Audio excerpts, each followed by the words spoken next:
خب بچه سمت چه خبر؟ شما آرجیوایتی هستم و چه امروز اومدیم این آقا مثلا اولین ویدیو ایشونه که اومده منو دیس کرده.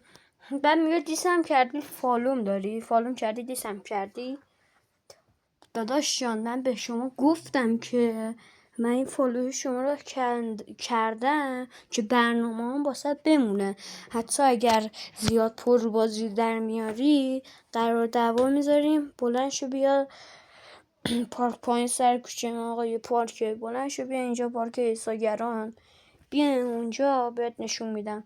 داداش لات بازی اینجا واسه ما در نیار، ما خودمون هفت خط روزگاریم. و اینکه اصلا تو به من میگی تو منو فالو کردی.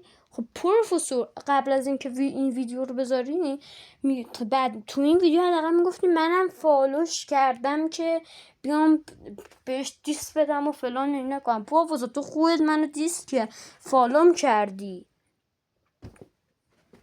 بله دیگه حتما برید توی کانالم ویدیوی دیسم نگاه بکنید که این آقا اومده. خب نگاه کنه که آقا اگر زیاد پر رو بازی در میره قرار دعوا میذاریم بریم ایساگران، پاک ایساگران، ببینم چیکار میخوای کنی. بس بچه کجایی؟ چندمی داداش؟ این سوالا رو به من جواب بده.